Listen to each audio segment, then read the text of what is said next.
In the last part, we studied about community resources. Now we are going to see the characteristics of community resources. Now, all the resources are useful because they try to satisfy needs. So, managing these resources is a great responsibility over the shoulders of mankind. This is our own responsibility. The government takes the tax and gives us these facilities. Now, these facilities are for us to utilize. So, we should not misuse these facilities. What do people do? They go to the garden, they pluck flowers, they take plants from there, and things like that. So, that is not correct. If we are using public transport, people spit there, try to tear the seat, or misuse the public transport in other ways, or when there is agitation, they burn those buses, etc. So, what we are doing, we are just wasting our own money because the government is not spending from their own pocket. It is our own money with which the government has given us these facilities. So, we are wasting our own money by misusing all these resources.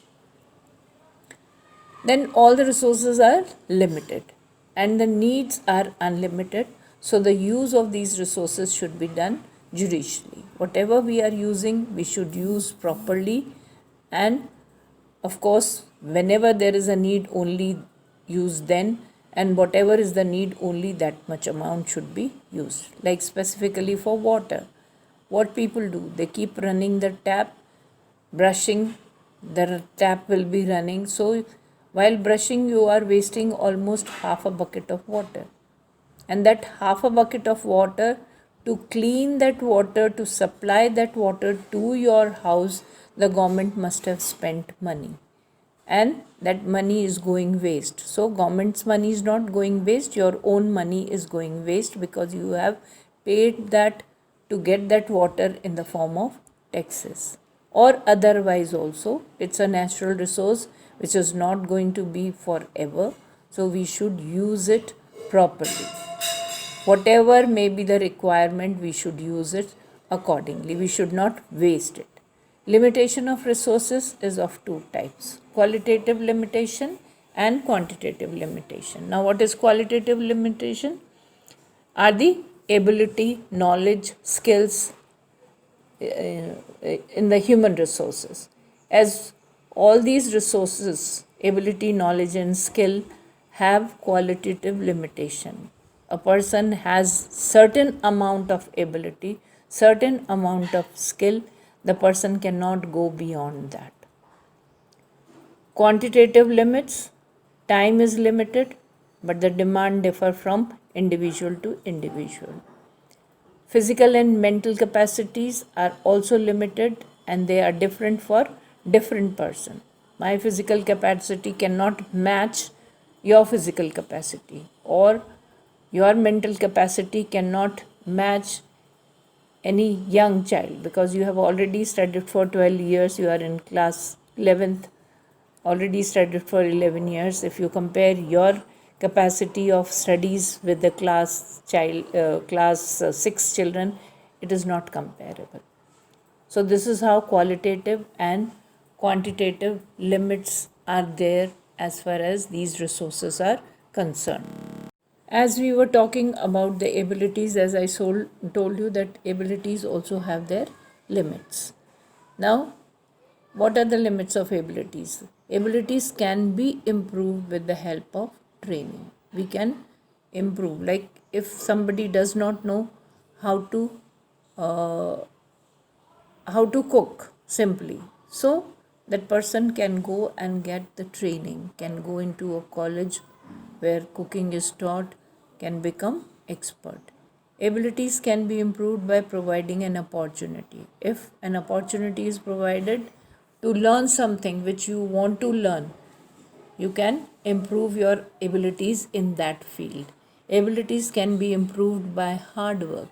If somebody puts in hard work, of course, his ability or her ability can be improved. Suppose you are somebody is not good in English, but if that person puts in hard work, tries to learn the word, their spellings, learn the answers, try to understand those answers, and work more hard in that subject, he or she can improve his or her abilities. Then the resources are interdependent. They are interhuman and non-human resources are interdependent on each other. For example, to save money, that is a non-human resource, one needs to use the ability to save money. We have to use our skills, abilities, attitude, aptitude to save that money. Money is a non-human resource, but to save, we utilize our ability or skills is a human resource. Every resource has an alternative. Time and money may be utilized or can be wasted. There are two things: either you utilize them properly, the time as well as the money, or one can waste them.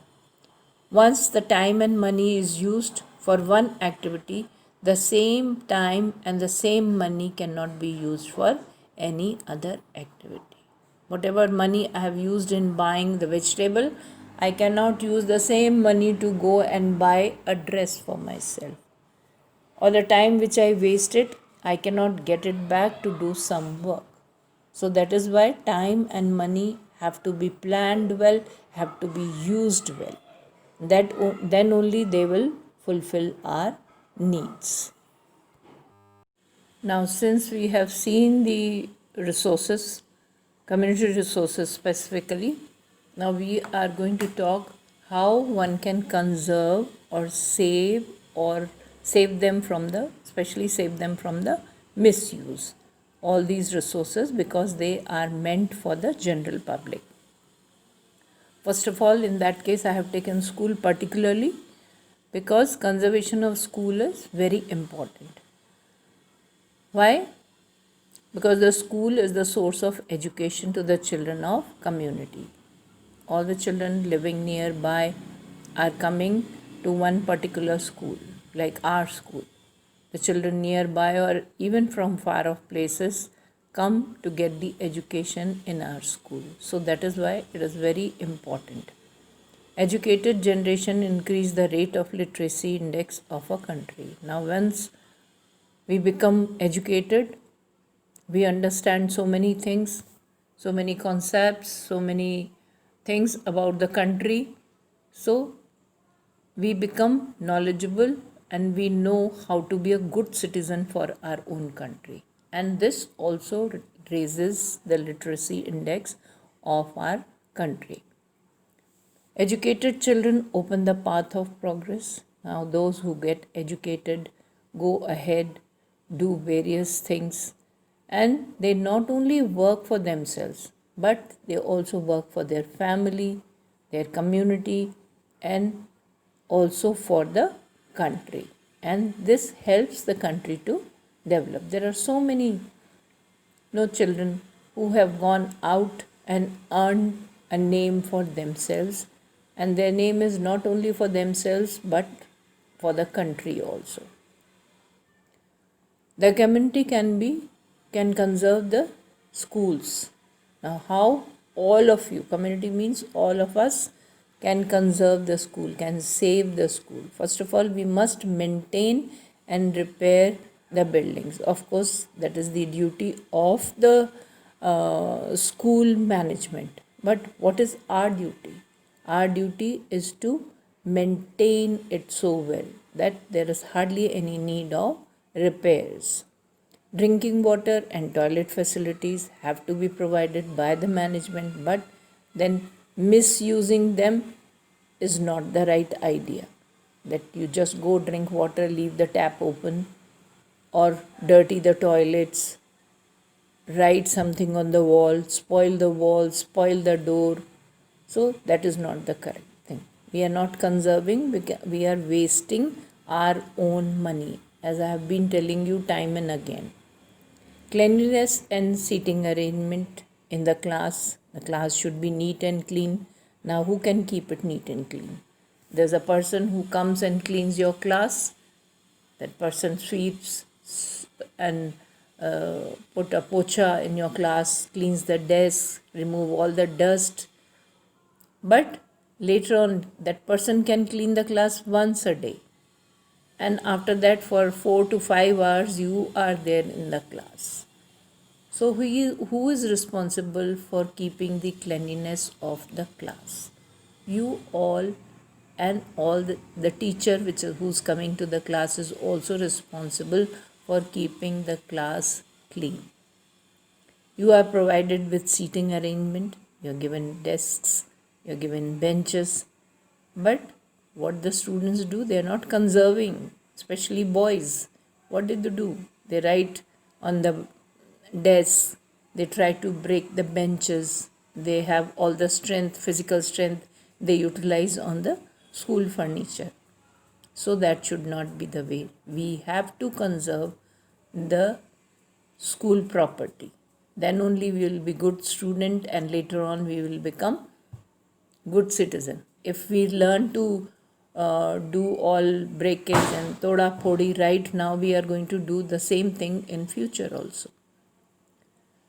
Saving the school from misuse by antisocial elements, that is, after the school, the building becomes hub of drinking, smoking, gambling, and also revolt, and this causes damage to the building and property. So this should not be done.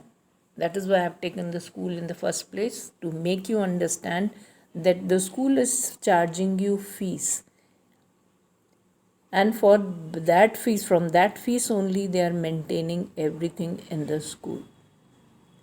So if we maintain that, the repair cost will be less and our school will be better and will earn a name in the city.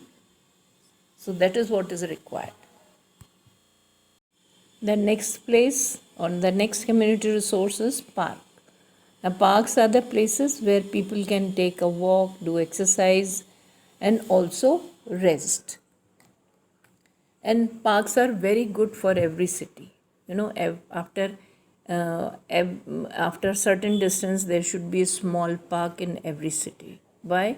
Because parks not only provide people a place to walk, exercise, and also rest, but they are the main source to reduce the pollution and provide clean atmosphere.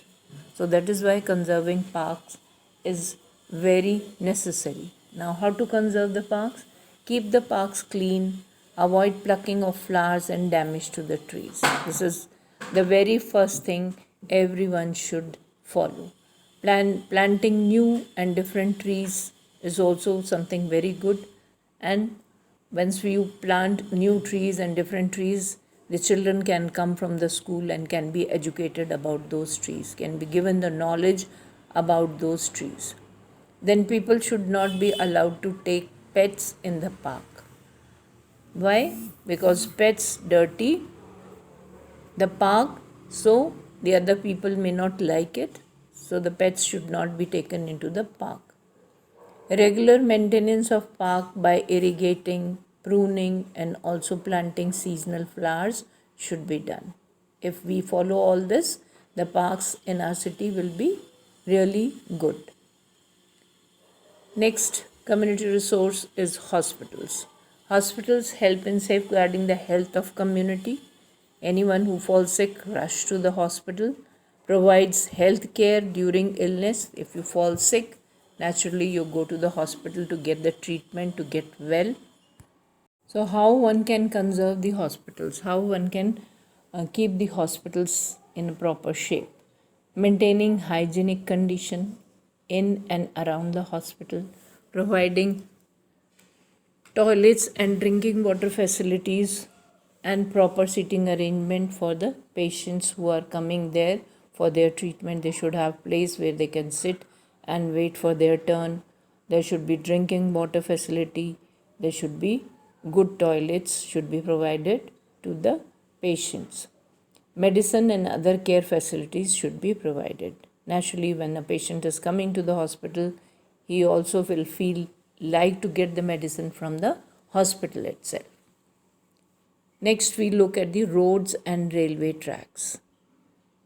Roads and railway tracks help us to commute from one place to another and also take goods. They transport goods also from one place to another. Roads and railway tracks provide smooth services for the movement of people and goods. Now, how we can conserve that? Regular repair and maintenance of the tracks. Naturally, it has to be done by the railway department or Ministry of Roads and Transport. But what is our duty? Our duty is to see that nobody is misusing these facilities. Nobody is digging on the road. Nobody is trying to do something on the railway tracks. Then prevent dumping waste on the roadside. People are there who just go out of their house and throw their waste on the roadside, which is not correct. Prevent illegal parking. On the roads, you will see that people just park their car anywhere and everywhere, which causes difficulty to others. So, all these things should be seen and try to maintain. Next, community resources, public transport. Public transport is very necessary, in fact, for the people to go from one place to another place, to commute easily and quickly, so that somebody in the morning, there are so many people who want to reach their office, there are so many people who reach their duties, the teachers have to reach the school. So everybody needs that public transport every day. So it is a very good facility given to us by the government. Public transport is cost effective and especially useful for those who do not possess a scooter or a car. Now, cost effective means in a very less cost, the ticket of the public transport is hardly anything. You hardly have to pay some 5 or 10 rupees for a very long distance. So that is cost effective. If you go in your own car or on scooter, you will be spending much more money for buying the fuel for your scooter or car. And people who don't have such two-wheelers or four-wheelers, naturally they use the public transport. How to conserve it? Repair, maintenance, and servicing is required regularly for them. Create parking areas. They should have places where the buses can be parked. Community can conserve the public transport by not damaging it because it is their own loss. This particular sentence I have been repeating again and again, that if we are damaging the public transport, we are creating a loss for ourselves. Next is water. Being a limited resource, it should be conserved because it is one of the basic needs. We cannot live without water. We may be able to live without water a day, but not more than that, because every activity we do requires water. So how we can conserve water? By turning off the taps after use. Turn off the tap properly so that you see that not even the drops are falling down. Once you have used it, take out only required amount of water. If you need 1 bucket of water to take bath, take only 1 bucket of water. Don't fill in extra buckets so that that water goes waste. Especially I have seen people that when they are brushing, they keep the tap open. The men, when they are shaving, they keep the tap open. So that is a sheer wastage of water. That should not be done. Water can be conserved by other ways also, by reusing the same water. Reuse the household waste water for cleaning or irrigation purposes. Then rainwater harvesting is one of the very good way of conserving water. If you remember your class 9th, you must have learnt about conservation of water through water harvesting, and you must be knowing what is water harvesting. So if everyone does water harvesting, we can save so much of water. To make it possible, to make it potable, potassium permanganate and bleaching powder can be used. If the water is not potable, means it is having some impurities and it is not possible to drink that water. So there are things which can be used in water to make it potable. Bleaching powder is generally used by the waterworks or potassium permanganate to kill the bacteria and other germs in the water so that it becomes potable or drinkable. Electricity. Electricity is a man-made resource, and that is why it should be used judiciously, very carefully, very intelligently. It creates visibility in the darkness. It is very necessary because once it gets darkened, the night falls, then we cannot see anything until and unless the electricity is there. Most of the gadgets run on the electricity. Household, whatever gadgets are there in everyone's house, they all run on electricity. Lights on the road or railway station or in the shopping area, in the bazaars, everywhere the lights are there. It is just because the electricity is there and it is being supplied to everyone. Now, how we can conserve the electricity? Now, when during the day it is best to use the natural light. If of course if the room is dark where the natural light is not reaching, in that case you may use the artificial light. Switch off lights, fans, ACs, computers when they are not in use. If you are not using any of these things, if AC is running and you are going out of the room, please switch off the AC. If fan is running and you are going out of the room for a long time, switch off the fan. That should be the attitude. If you are working on the computer and suddenly you realize that you have to go somewhere, it is best to switch off the computer properly. Use of low watt bulbs where less light is needed and reduces the consumption of electricity. Like there are places in the house where you don't require very bright light.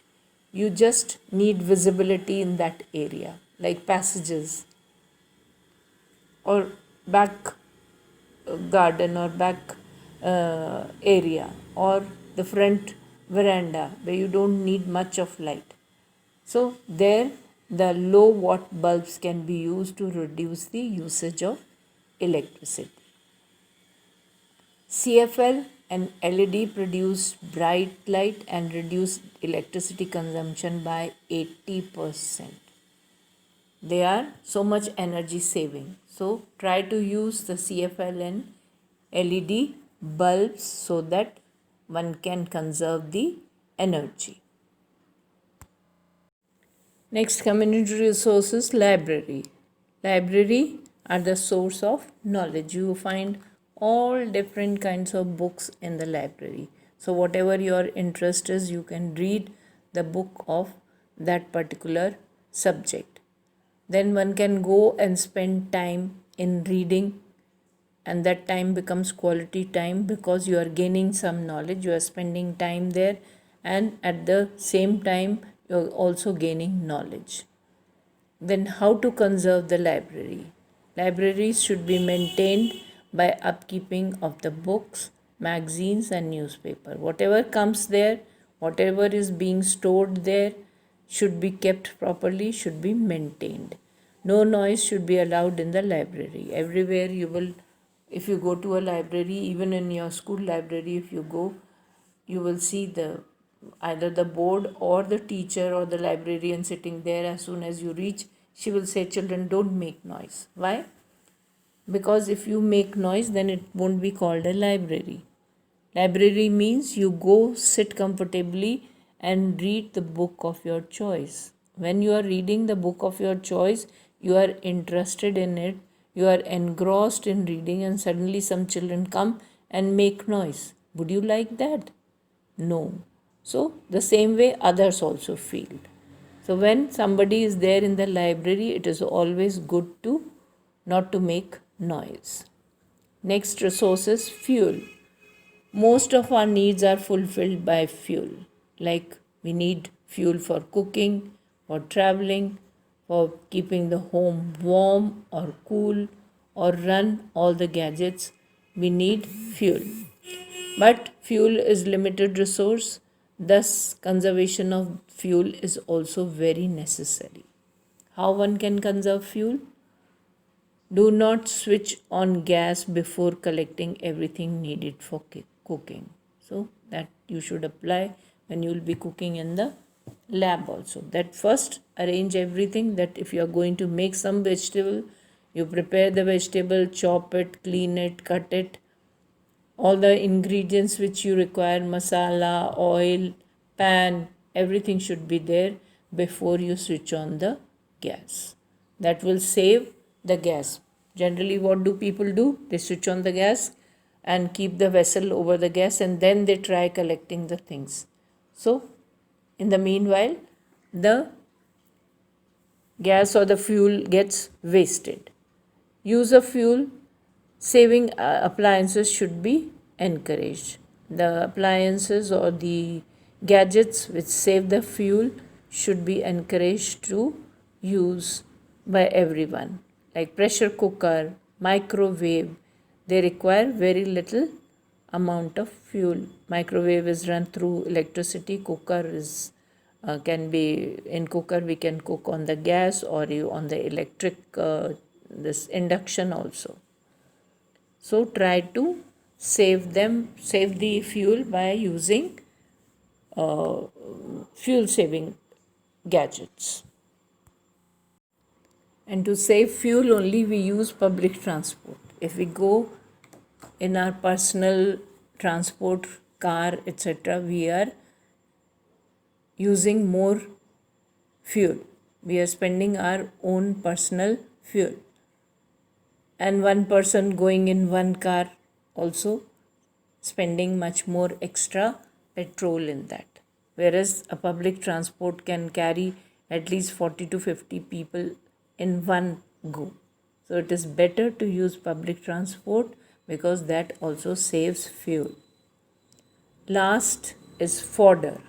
Now, fodder is also an important resource in rural areas as it is used for feeding the cattle. Now, the grass and husks from the field are collected and chopped and given to the animals for eating, and that is called fodder that feeds the cattle. So it is also very important. If we don't have fodder, then how will we feed the animals? We cannot keep feeding them the grains. The remaining fodder is used in making dung cakes, which is actually a good fuel resource for the rural people. Now, the fodder is used in the fields also in the form of compost, in the form of what do you call that? खाद जिसे कहते हैं, खाद की तरह भी वो field में यूज़ हो सकता है. Then fodder is also used in making dung cakes, which are also a good source of fuel especially in the rural areas. Then at times it is mixed with mud and also used in construction of huts. Yes, it is mixed with mud and the walls are made with the mud and by mixing the fodder into it to make the wall strong. So these are some of the community resources which we have discussed here, of which you have seen what exactly they are and what are their characteristics.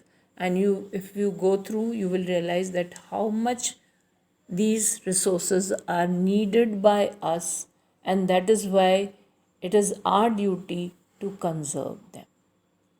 So with this, I'll finish this topic. Next time we'll pick up a new topic.